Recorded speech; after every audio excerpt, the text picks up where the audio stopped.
Yeah, it's already recording. Yeah, you're looking silly. Well, I'm so clever. Doesn't realize Taylor Talks. And Taylor Talks are a quarterly speakers series highlighting the history and culture of the Mesilla Valley. My name is Tom Gormady. I'm a member of the board of directors for the Friends of the Taylor-Mesilla Historic Site. And before I introduce our wonderful speaker, I'd like to recognize those who make Taylor Talks possible, starting with any of my colleagues who are on the board for the Friends, as well as any members of the Friends. Raise your hand if you're a board member or a friend who's here. Good, a lot of people. Some of you are going to raise your hands twice, too. We have some staff here today from the historic site. Raise your hand. So we got Alexandra and Sadie. Daniel's here. All right. And I think we have some members of the town, representatives of the town of Mesilla. Raise your hand if you're a representative there. Yes, hi. Welcome. Really nice. Okay, and then members of the Taylor family, raise your hands. Here we go.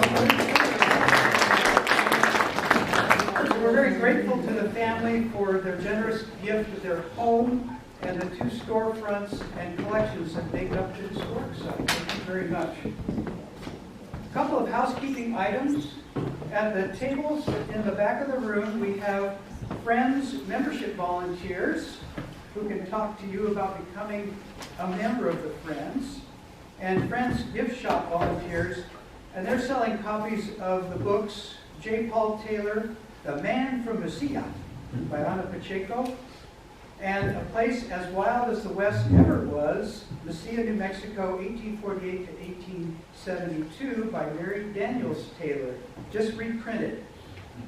The actual gift shop is located in the historic site's Reynolds Store Visitor Center on the Mesilla Plaza.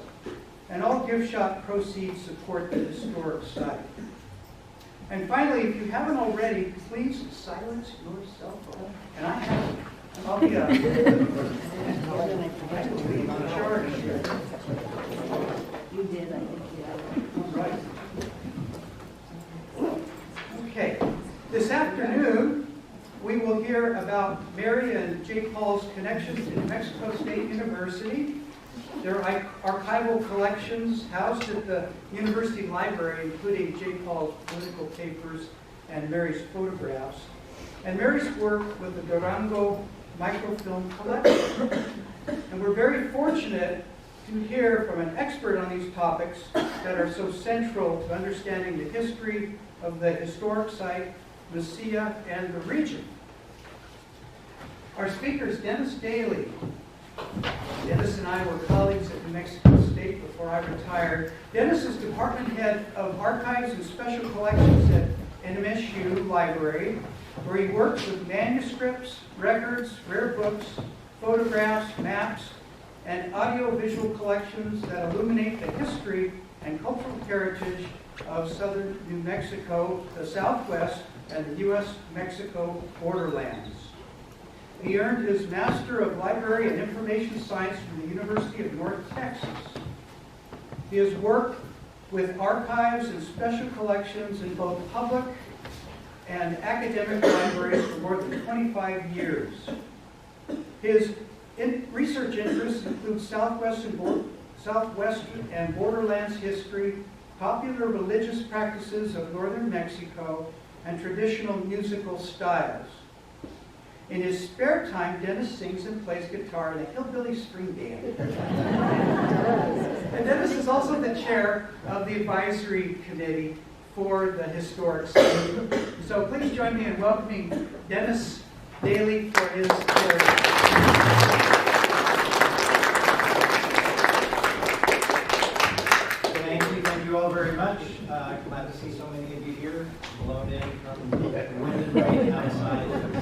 made it.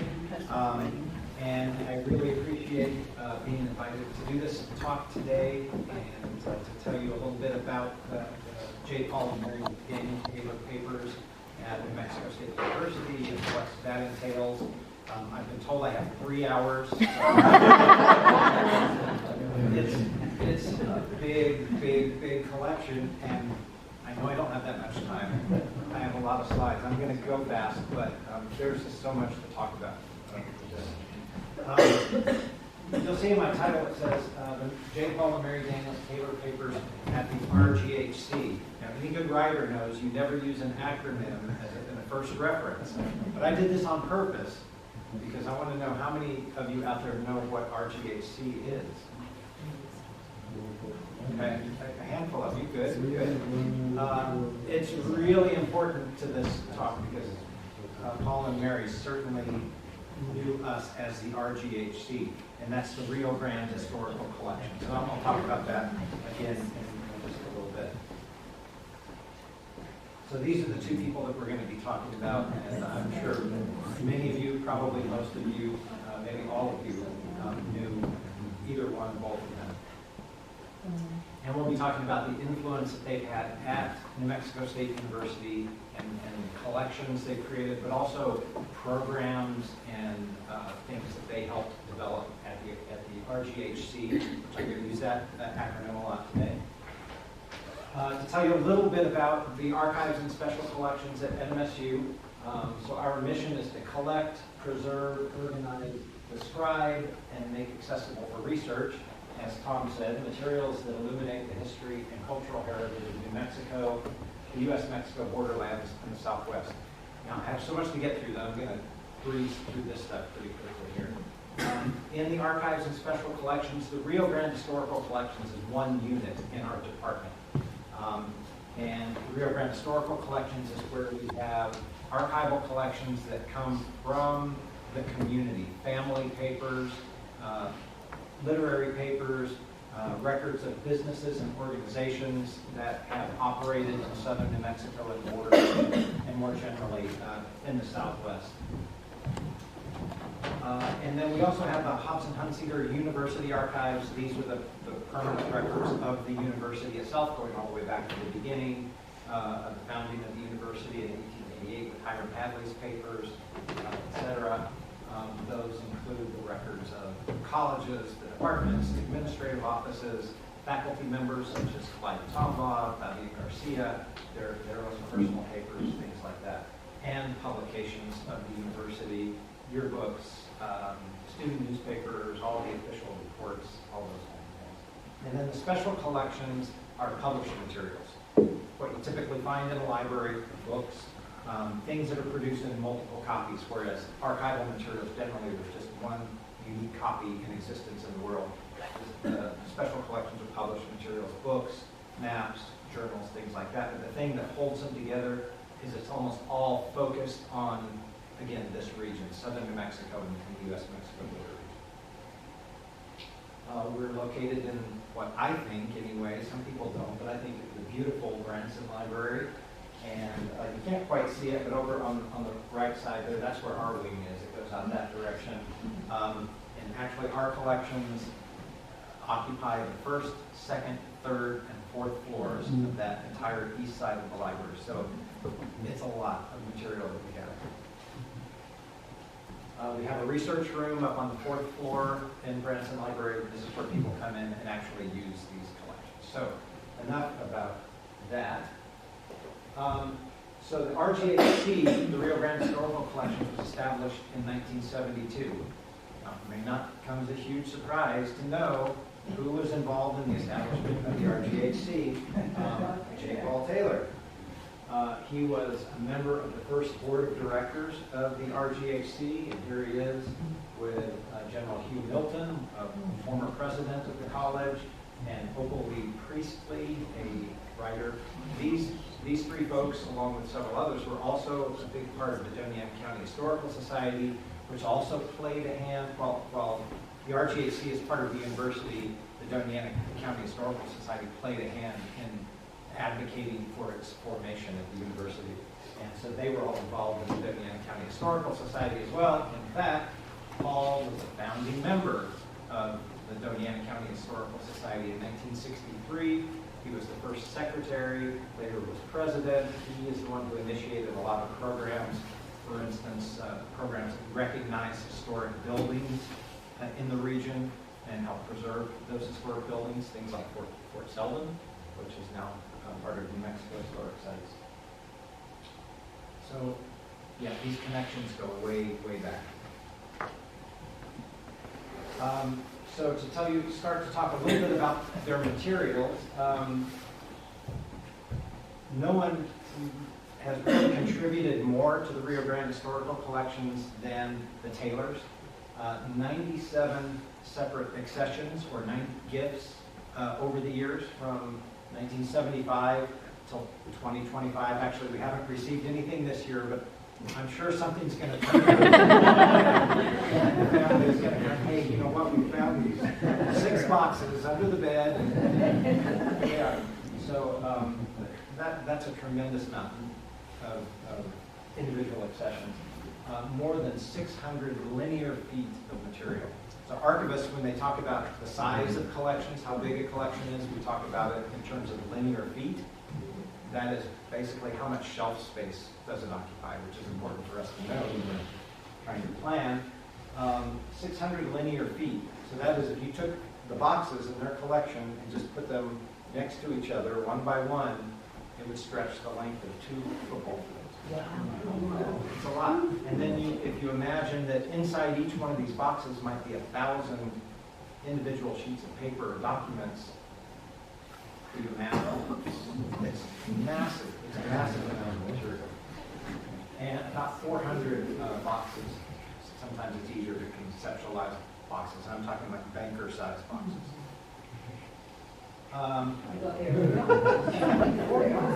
Yeah. Every box you see in either one of these pictures is part of the Taylor family papers. And there's more actually than these. This is all I could fit. So, okay, we've established the fact that it's a lot of material. So let me talk about Mary's papers, and then we'll talk about Paul's papers, and then we'll talk about the fact that when we first started getting these, Mary's papers were those were her research papers. Paul's papers were his papers related to his work in education, in the legislature, etc. As we've gotten more and more, as you can imagine, they were married, they had a family. You can't determine, well, should that go in Paul's collection or Mary's collection? So we're working on, this will be the Taylor family papers, really, and Mary's research material will be a part of it, Paul's papers will be a part of it, and there's going to be stuff that's kind of a bulk. Can everyone hear me okay, by the way? If I start to mumble, tell me. So Mary's papers largely are her research papers and manuscripts, the things that she used to write the book that they have back there, and also correspondence, photographs, and maps.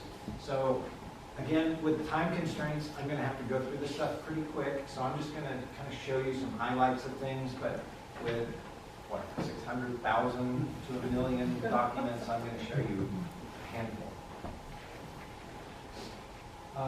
So Mary's research papers primarily deal with, as you can imagine, Mesilla history, her research on Padre Ramon Ortiz, Doñana County history, the U.S.-Mexico borderland history, and this area, which I don't know if she's the one who came up with this term.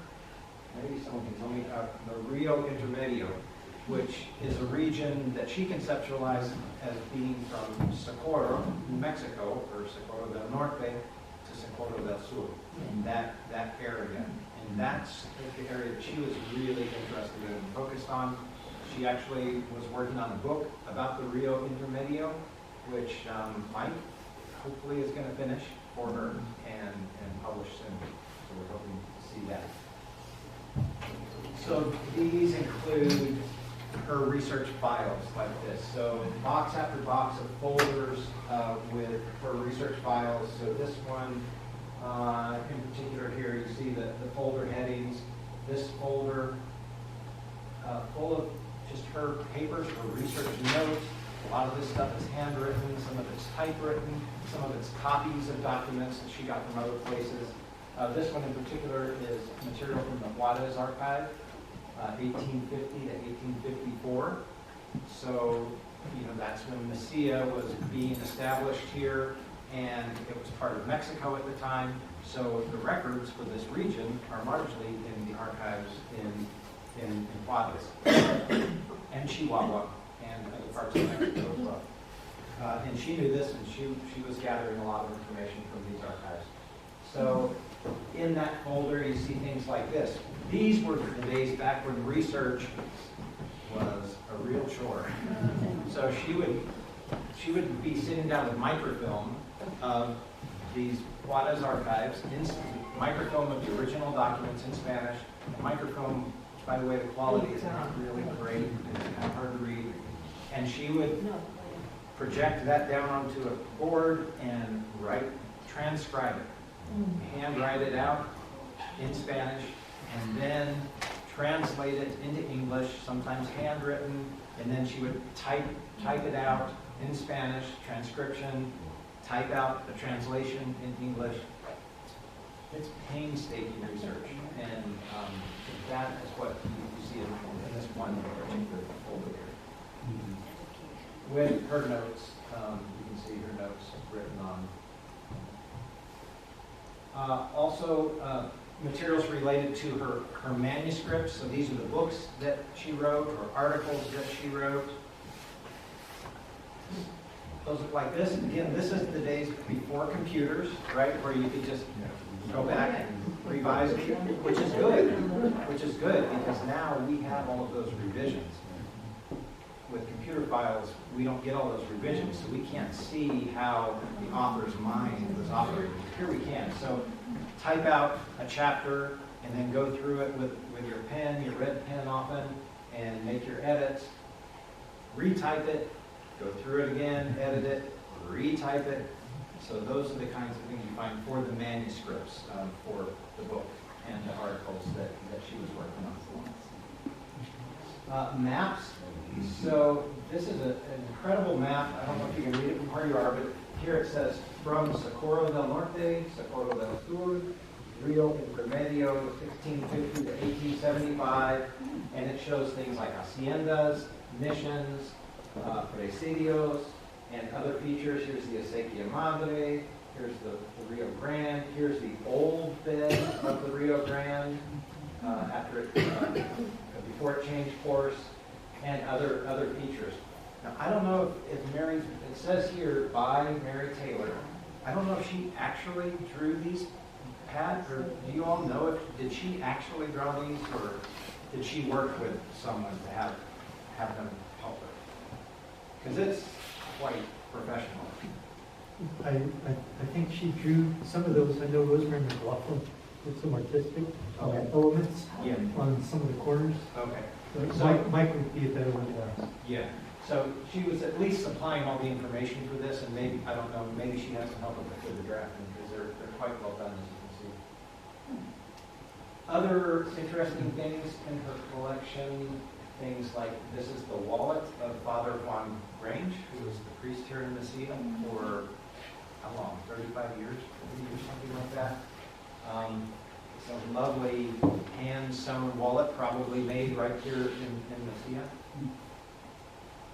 And, you know, we work a lot with the Taylor-Mesilla Historic Site and with our great colleagues with New Mexico Historic Sites. And so things move back and forth. This might be something that at some point they want to do an exhibition and have, maybe that features Father Grange, and so to have his wallet in there would be something we would work together on. Once we had Mary's papers processed, and they get used a lot. They're used a lot for anyone doing research on Mesilla, the Mesilla Valley. They end up using Mary's papers for sure. And but then as the site was coming on, and after Mr. Taylor's passing, and the family had to get everything out of the house, we got a big rush of materials. A lot of stuff came to us. And so there are things that still have not been organized and processed like this. So this is all correspondence to Mary. So what we do in these cases is we create box inventories for these, saying that in this whatever box accession number, box number this is, it contains correspondence to Mary Taylor. All right, now we can talk a little bit about J. Paul Taylor's papers. And this is where this could go on a long, long time. I love this photograph of Mr. Taylor on his 61st birthday. I like it for a couple of reasons. One, this is about the age that I am right now, so that's cool, I think, to see that. And this photograph was taken in 1981. 61st, he was born in 1920, so 61st birthday was 1981. I did that math myself, even though I'm a librarian. And that was the year that I graduated from high school. So just thinking about those things is pretty interesting. So Mr. Taylor's papers contain his professional and personal papers. This is just some things that are in correspondence, family history in New Mexico, both for his father's family, his mother's family. He was justifiably proud of the long history of his mother's family in New Mexico. Materials related to his youth growing up in Chamberino, schoolwork, notebooks from elementary school, from high school, from college, military papers when he served in the Navy during World War II. Of course, a lot of material on his time in education in Las Cruces and Doña Ana County, 1951 to 1985. And then his second career in the New Mexico legislature, 1987 to 2005. That's probably the bulk of the material in the collection. There are, I would guess, well over 100 boxes of material related to that time period. Related to his organizational affiliations, he was a part of pretty much every organization you can think of in the area. Materials related to his work in social justice and the arts, historical research. He was also very interested in history, as I'm sure most of you know, and did historical research. I've heard that when he retired the first time from the public schools, his plan was to devote himself to doing historical research until somebody twisted his arm and got him into the legislature, which was good for all of us in New Mexico. Fan mail and agradecimientos, so thank you letters, plaques and awards, a really great collection of World War II propaganda posters, photographs, lots and lots of stuff. So I'm just going to show you a few of these things that I think are kind of cool. This is sort of a handwritten, it's kind of almost like a diary entry, except it's just a single sheet of paper that he wrote. I can't read the date from where you are, but it says Sunday, December 7th, 1941. And this is a note that he wrote. He says, today, 2 hours after she bombed Pearl Harbor in Hawaii, Japan declared war on the world's greatest democracy, our country, the United States of America. He goes on down here to talk about the family being gathered around the radio in their home, listening to the reports, and neighbors and family coming over and listening to it with them, and then his own personal feelings and reactions to this event. An amazing documentary. These are some of his notebooks from college. Not surprisingly, history of Latin America. This is from a course on the history of England, taught by Dr. Baldwin. Everybody remember Dr. Percy Baldwin? Again, notes apparently related to Latin America. This is a paper he did for a class in 1940 on the history of Chamberino, which is really interesting. In 1940, he's writing about the history of Chamberino, which was established after the Mexican-American War between 1848 and 1850. And so he's probably relying some on documents, but he probably had access to people who could remember back into the 1870s and 1880s. So really interesting. Then during his military service, these are some files from his military service. This is a requisition receipt for clothing. And then this is a memo of transfer when they transferred him from the regional intelligence office in El Paso to the, I guess, district office in New Orleans. So then he wound up in New Orleans, and during that time, he got a lot of mail from a young lady in New Mexico named Mary Daniels, and this is mail that he received while he was in New Orleans from Mary. And as you can see, they are lovingly tied up, and we will not open these. Someday it's got to happen. Someone's going to want to read these, but I think this stuff is probably precious. Well, obviously it's precious to the family. And so for now, we're keeping it like this. This is interesting for Mesilla. I was hoping the mayor might be here today. Paul was also involved in what was called the La Mesilla Association, basically a chamber of commerce for Mesilla. And I think this is probably where Mesilla sort of formed its cultural and historic identity, and because of the work of this group. Paul was, of course, the president of the association. And, oops, there.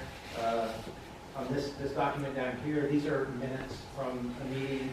It says, President Taylor asked if it would be the wish of the association to start an arts and crafts club to renew the Spanish arts in Mesilla. He believed there were some of the older people in Mesilla who would be familiar with the work, and stated that his cousin, who was in the extension department at Santa Fe, would be willing to come down and start this work. We look at reviving traditional arts and crafts, Hispanic arts and crafts. His cousin, by the way, some of you may have heard of, also quite well known, Fabiola Cabeza de Vaca. And more meeting notes. His papers related to his career in education. As you know, he worked in education for Las Cruces schools for many years. So those include files related to his work as a teacher and also his work as an administrator in schools. Material related to his work with the New Mexico Educational Association and the National Educational Association. And then one of my favorite things, I mentioned there's a lot of fan mail and letters to Mr. Taylor from students. And this one in particular, he was an advocate of bilingual education, and was very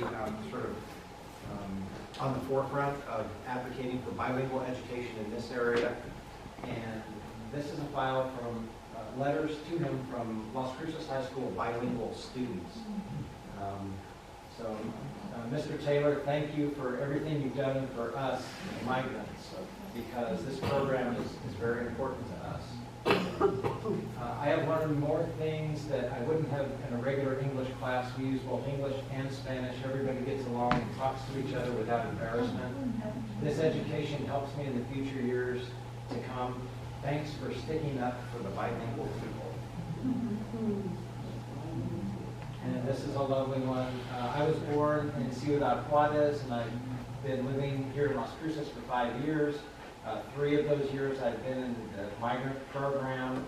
I thank you for all the help you've given to the migrant program, which has given me the opportunity to learn English and to continue my studies, and the opportunity to make friends with the American kids. And this is a little bit later, but related to education was important to him his whole life. And so he would welcome groups of school kids into the house and give tours of the house for school kids. And so he got lots of thank you cards and letters from those school kids. This one I love, New Mexico Historic Site. Thank you for making your house into a museum. Thank you for the personal tour of your house. It's cool. Thank you for the tour again. Your house is neat. Neater than my house.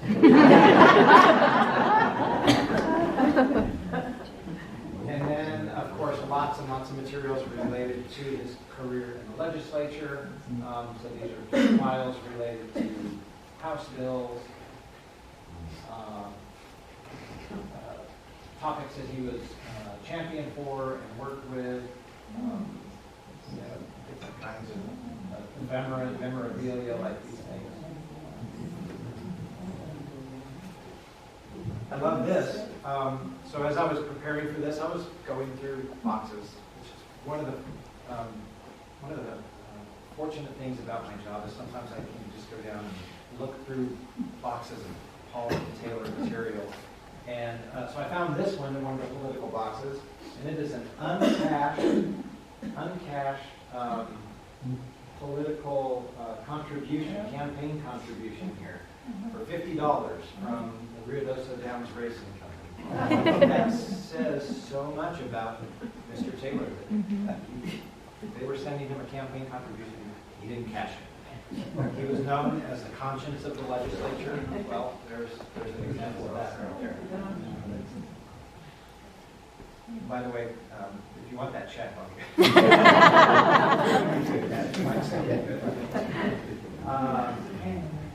his license plates. Pretty cool. And then plaques and awards. I don't know how many boxes. There's probably at least 10 boxes just filled with plaques and awards. So this massive amount of material, again, I was mentioning what we do is we create box inventories for it, which help the researchers get what they're looking for. The Friends of the Taylor Museum actually gave us some money a few years ago so that we could hire these 3 interns, and they spent a summer going through all of those boxes and creating box inventories for every box in there. As they got to the end of their work, Mr. Taylor actually came in and visited with them. They were so thrilled. After going through all this work, they actually got to meet this person. And he was likewise, you know how he was. He was likewise thanking them for the work that they had done. All right, so let's move on. So those are those papers. But I mentioned that the Taylors were also involved in a lot of other initiatives at the Rio Grande Historical Collections, and one super important one is this Durango Microfilm Project. Anybody heard of that before? A couple of people better raise their hands here. This was a project, a brainchild of Mary Taylor, and I'll talk about that in a second. So 15 years working on microfilming historical documents down in the city of Durango, Mexico. Why? Well, so here we are up here close to El Paso. There's Doña Ana Bend right there. And Durango is about 650 miles due south of where we are. And Mary and her work, I'm sort of creating this in my mind. As she was working on her research on Ramon Ortiz, she learned that he was from Santa Fe, but he studied in the seminary in Durango, Mexico in the 1830s. So I think she probably went there first in the 1970s thinking, well, maybe there's going to be some sort of documentation about him being there. So she went and found the archives of the Archbishopric of Durango in the old Durango Cathedral. And wow, she was probably surprised that there were hundreds of documents actually written by Ramon Ortiz. Letters written by him to the bishop in Durango, who was a priest in Paso del Norte in this area, when he was establishing the colony at Mesilla. So these original letters are down in this archive. Not only that, but there are thousands and thousands of documents that relate to New Mexico in that archive, because Durango was the see of the Diocese of Durango, which covered what's now the states of Durango, Chihuahua, Coahuila, Sonora, and the territory of New Mexico. So any official church documents that had to go to the bishop are housed in this archive. And so Mary was there working largely. She got to know this woman, Maria Teresa de Reyes. This is the archive. See the documents up here. And also with the priest who was in charge of the archive, Padre Juan Diaz. And she was astounded by what she found, I'm sure, and started talking to the father about the possibility of microfilming this archive to preserve it, to keep it. You know, you can imagine if a fire broke out here, you know, it's all gone. All those documents are gone forever. That's probably an argument actually that she may have used. And they were on board. So we actually, in her papers, here are a couple of letters, one to Mary Taylor and one to the Rio Grande Historical Collections. These are from 1980, which I didn't realize until I found these, that these talks went back that far. From Monsignor Juan Antonio Diaz, saying, yes, we are totally on board with New Mexico State University coming down and microfilming this archive. And I'm going to make it happen. And it did happen. So Mary came back and talked with this gentleman, who I'm sure many of you know, Austin Hoover, who was the director of the Rio Grande Historical Collections at the time. And they worked out the microfilming of this massive archive. So this is them looking through some documents in Durango, in the cathedral, and I don't know if you got a picture of it, but in this sort of back room where the archbishop would meet with the cabildo, very ornate with paintings from the 17th and 18th century, furniture that looks like it's probably from the 18th century, and that's where the archive was held at the time. So they signed the contract. Here's Austin with Mary and the archbishop at the time, dean of the library at the time. This is Padre Diaz, and Mrs. Reyes. So the project, again, lasted 15 years, significant funding from the New Mexico legislature. Well, you can imagine how that might have happened. Paul was writing appropriations to help fund this project. And, I mean, it's not because it was a pet project of his. Everyone in New Mexico saw the importance of microfilming this collection for the history of New Mexico. So it's the archive of the Archbishopric of Durango. The documents date from 1603 to about 1900. It produced 731 reels of microfilm. That's a lot of microfilm. Probably well over 1 million documents in that collection.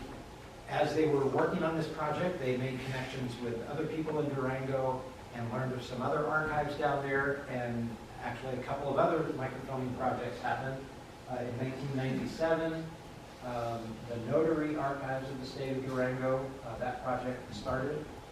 And this is one that is near and dear to me because that's actually why, when, and where, and why I was hired to start my career in the archives, was to go down and microfilm this archive down in Durango. I did not know what archives were before then, but I had a background in photography, and I knew a little bit of Spanish.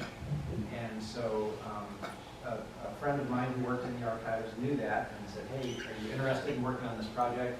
So I did.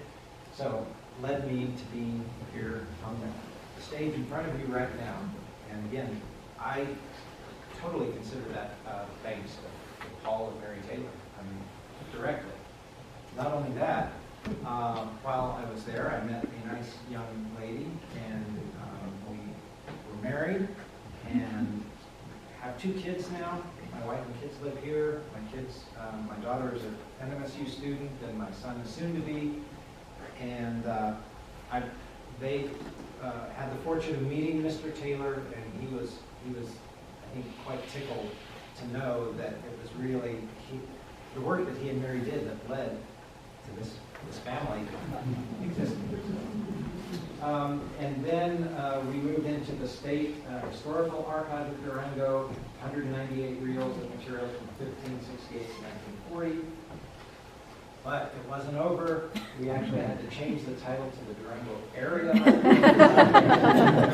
because thanks to Dr. Rick Hendricks, who I'm sure many of you know, we started working on this archive down in the town of Sombra de Zacatecas, really important colonial archive with materials pertaining to New Mexico, 1633 to 1821, produced 188 reels. So in all, about over 1,200 reels of microfilm for these archives in Durango, and these get used constantly. They've been used since they were being produced, and they're still used. Every week we get requests for materials from these Durango microfilm.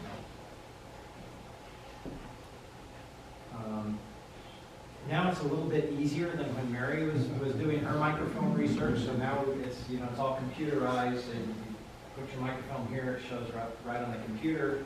You can just click a button, and it'll scan the document for you on your USB drive. So it's a lot easier than it used to be to work with microfilm. And you might see there's a little plaque back here. Around 2010, they dedicated this collection as the Mary Daniels Taylor Durango Microfilm Collection. Okay, how am I doing on time? 2:45. Okay, I think we'll be okay. We're going to have to look at some photographs kind of quickly here, but are there photographs in the collection? Yeah, there are a lot of photographs in the collection. All of these boxes are filled with photographs from the tour. Most of these came to us last year. I think it was last year. Yeah, I think it was last year, early last year. We don't know exactly how many, but I think there's probably at least 30,000 photographs in there, possibly more. And we have the pleasure of working with Mike Taylor a lot. He comes into the archive and has been helping going through the boxes, organizing them into topics, and currently, we're putting these sticky notes on them. Daniel Webb, who works out here, could tell you a lot more about what's inside these boxes. He's probably been through most of them. So what's in them? Well, gosh, photographs of Paul and Mary, many. Some just absolutely wonderful photographs of Mary from her childhood to adulthood. I love this one here with her camera. Mary was a photographer, an avid photographer, very good photographer, actually a professional photographer for a while, did school portraits, I believe. And so I love that one with her camera.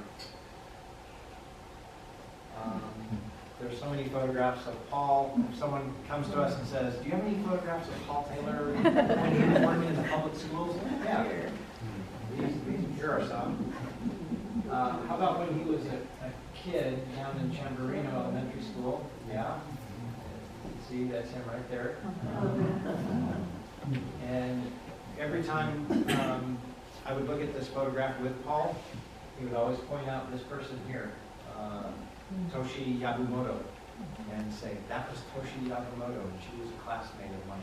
That was the Yabumoto family who had a farm down by Chamberino. Toshi married Karl Nakayama, another important Japanese family, farming family, just up north of town. Photographs of Paul with his parents during his probably high school days. Photographs while he was in the Navy. Are there family photographs? So you have a mom who's a photographer, you have a big family. Yeah, there's a lot of family photographs. A lot of family photographs. So many that I'm just going to show you. Show you one. Yeah. So here's some. This is almost all family photographs. And then historic photography. So photographs of the families and their ancestors. So this is Paul's mother, Margarita Romero, with her father and mother and siblings. A photograph from, I think this is about 1890. A photograph of the Taylor Dairy Farm down in the El Paso area. Paul's father, John Taylor, right? John Taylor? Robert. Probably. William. And his grandfather and grandmother. And then historic photographs, obviously, of Mesilla and this area. So these are photographs, some of them that they collected, of course, like these early photographs of San Albino and community photographs. And then photographs also that Mary herself made from the 1940s, 50s, 60s, 70s, 80s. Are any of the kids involved in this contest? Who's involved in that? Johnny. John. And Jalapeno. it's a jalapeno eating contest. I don't know if it is. That would be a cruel thing to do to children. So again, Mike has been really helpful in helping us start to get all of these photographs organized. All right. One last thing I will talk about before wrapping up is oral histories. The Taylors were heavily involved in oral history projects in the community in Mesilla and Las Cruces. There's well over 20 hours of audio and video recordings, both ones where they're doing interviewing other people, or ones where they themselves are being interviewed. Everybody, and during the last 20 years, everybody wanted to interview Paul Taylor. Any oral history class at the university, can I interview Paul Taylor? And then life histories, Mesilla and regional history, these not really oral histories, but these audio recordings that were done for historic building surveys, where Mike, I don't know if you were ever a part of these, Pat, but Mike would get in his car with somebody an old timer, and they would drive around neighborhoods and talk about all of the houses and buildings that they were looking at. So I'm just going to play a little snippet of a recording here. Let's see right here. Hopefully the sound will be okay. So I'll just tell you, this is Mike Taylor interviewing his parents, Paul and Mary, about the buildings right here on the Mesilla Plaza.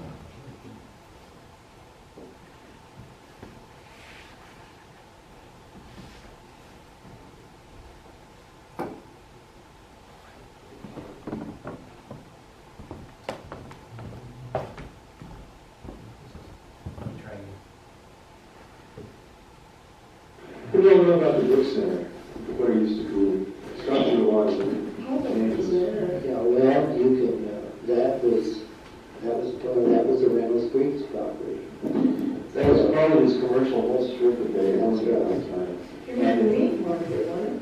Well, it was at the time that Reynolds owned the area, the Reynolds had owned this place.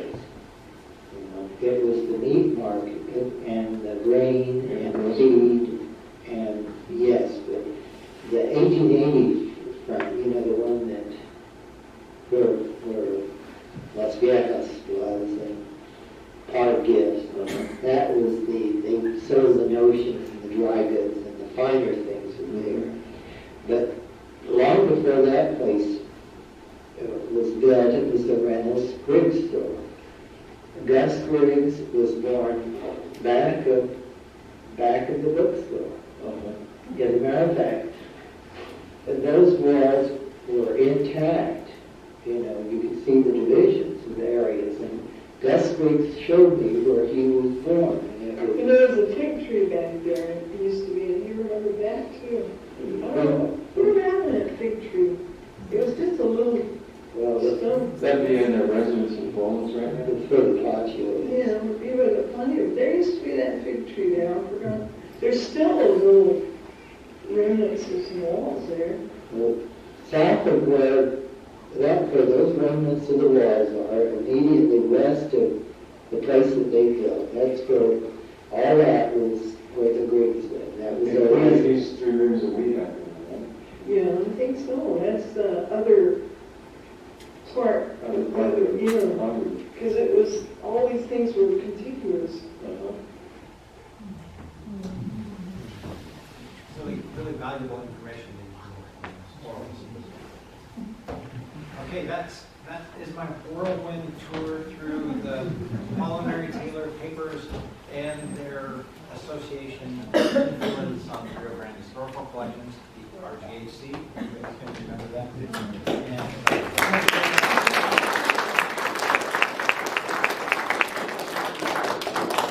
I'm happy, it's 2:54. I'm happy to try to answer some questions.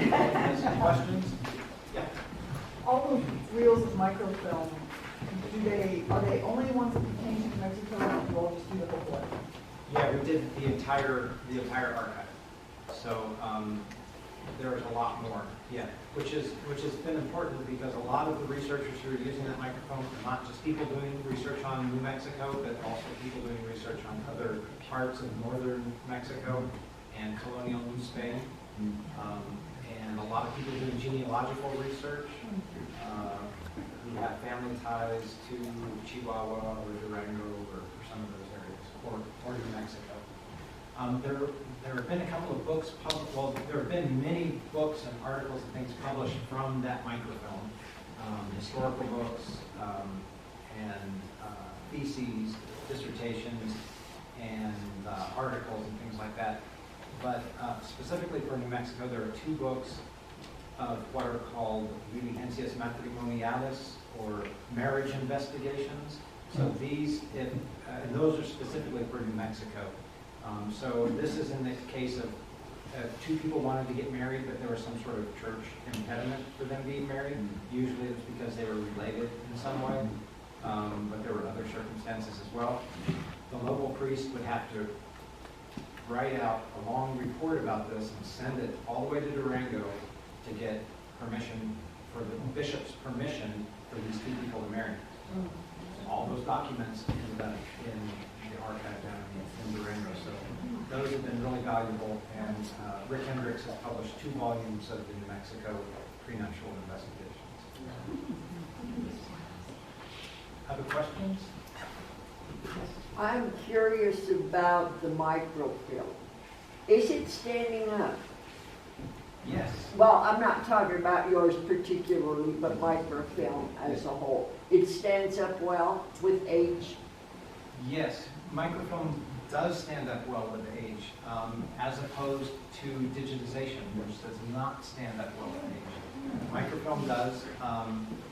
Properly produced microfilm has a life expectancy of 500 years. So in some cases, microfilm of newspapers will outlast the original newspapers themselves. So yeah, microfilm, there is some microfilm that was produced in the 1930s and 40s and 50s, which the type of film that they had back then called acetate film, and that film has some issues. So there was a big project where people were taking their acetate microfilm and creating duplicate copies onto modern polyester film. But yes, the general microfilm is very, very stable medium. And it's also very compact, so you can get 1,000, 1,200 documents on a little reel like this, and then you can make as many copies as you want and send them to whoever you need. Thank you for that question. Other questions?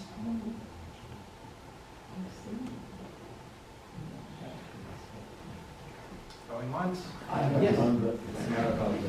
So when you showed the drawing that Mary did of the river and everything else, and you showed the Rio Grande where it used to be. Yeah. You know that Mesa de Cantadero, which was like a landmark to go back to the river. You know what I'm talking about? I don't know that specific thing. But from what the histories I've read, they use that as a landmark to go back to the river because you got out of the quicksand and all that, there was a long, you were trying to avoid it. Okay. He's shaking his head.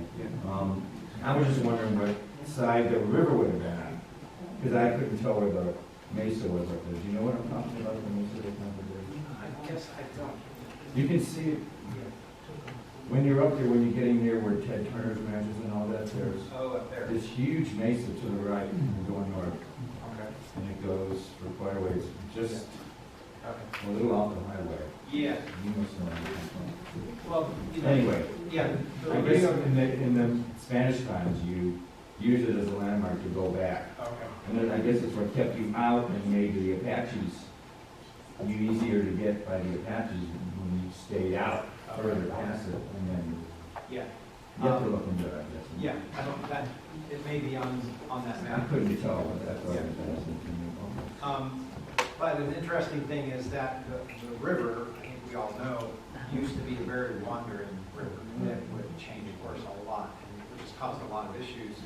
And we know it used to run between Mesilla and Las Cruces. That's why Mesilla was still part of Mexico for a while, because it was on the other side of the river.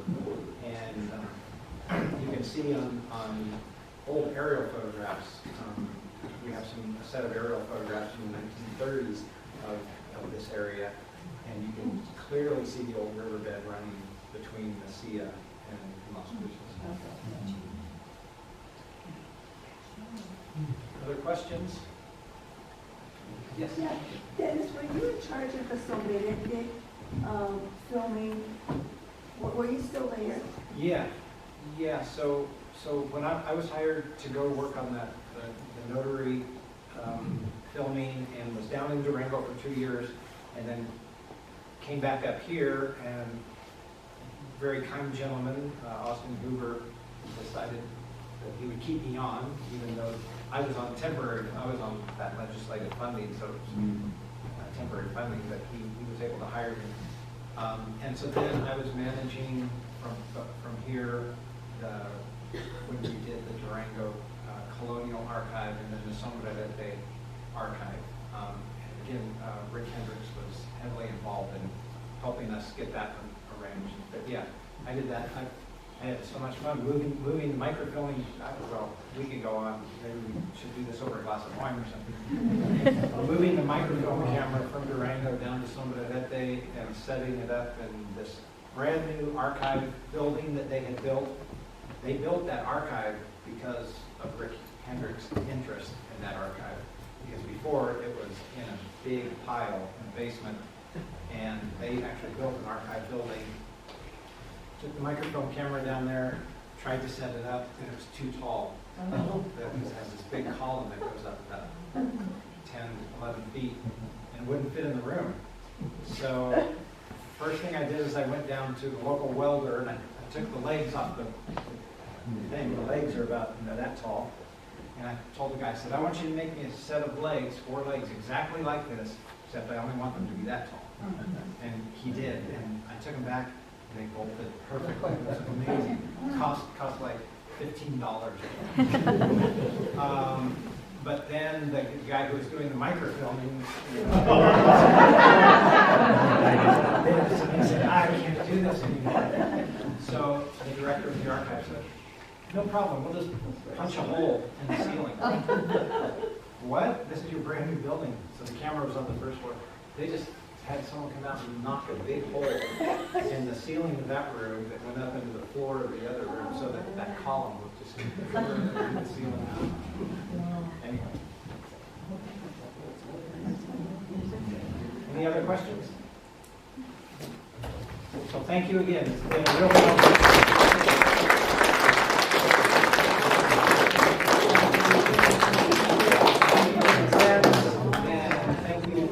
The Taylor-Mesilla Historic Site.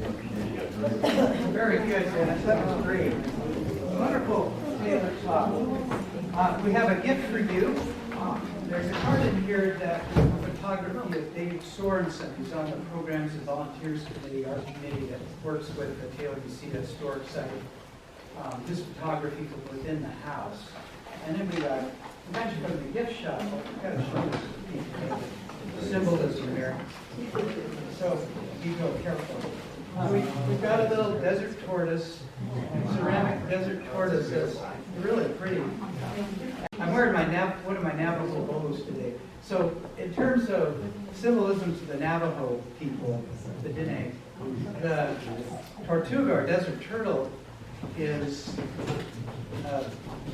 symbolic of patience and resilience, longevity, and the coming of rain. Those are all really good things. And then I was talking to Mary Helen, and the family has had desert tortoises in their patio and as pets historically, which is kind of neat. And then, of course, Dennis just reminds us of the Tortugas Pueblo and our mountain over to the east. So thanks a lot, Dennis.